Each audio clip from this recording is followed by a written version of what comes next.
And finally, let's now move on to Sudan, where the RSF has unleashed a massacre. In the latest, Sudan's Rapid Support Forces, or the RSF, has killed 124 people in a village in Gezira state in what reports suggest to be one of the deadliest incidents in the 18-month-long civil war in the country. The RSF's attacks, which came between 20 and 25 October, involved shooting indiscriminately at civilians and committing sexual violence against women and girls. Now, the attacks specifically took place in the Gezira state after a high-ranking RSF officer, Kilal, who belonged to the farming state, surrendered to the army earlier in October.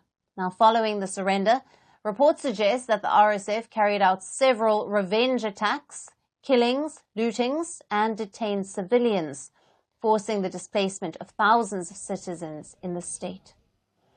Reports also suggest that the RSF accused the army of arming civilians in the state and using forces under Kilal's command. Now, this prompted the paramilitary group to attack. The United Nations humanitarian coordinator in Sudan took to social media to exclaim that she was shocked by the human rights violations, which was similar to the kind witnessed in Darfur last year. The Sudanese Doctors Union also said that it was getting impossible to treat the injured or even to evacuate them for treatment.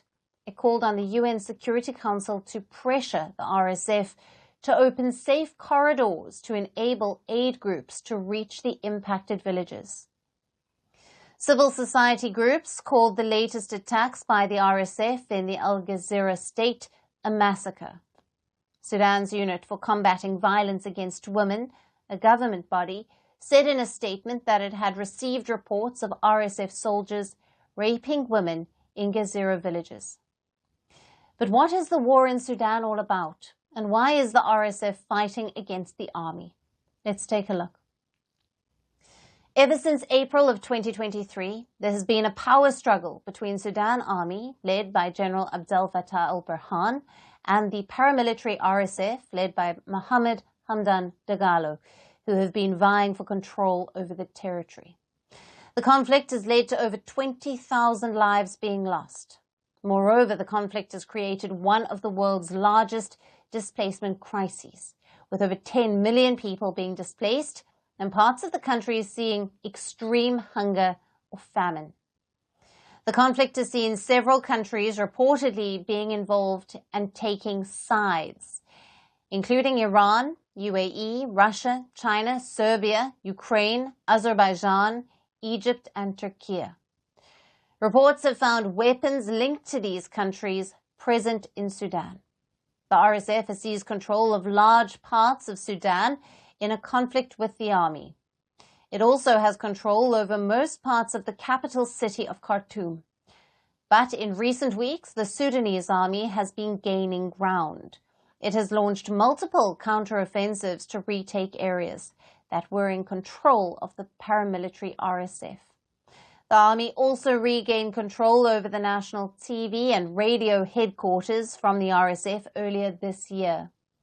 And earlier in October, the army also recaptured the Jebel Moya region. The army has also launched a massive offensive to regain control over Khartoum. While the two generals continue to launch attacks and counterattacks, fighting for power and territory, it is the people of Sudan who are bearing the brunt of this brutal civil war, which is only intensifying further with each passing day. Firstpost decodes the U.S. election, explains how America chooses its president, your primer on the race to the White House, everything you need to know about how America votes, and its global implications. U.S. Election Explained, every Monday and Thursday only on Firstpost.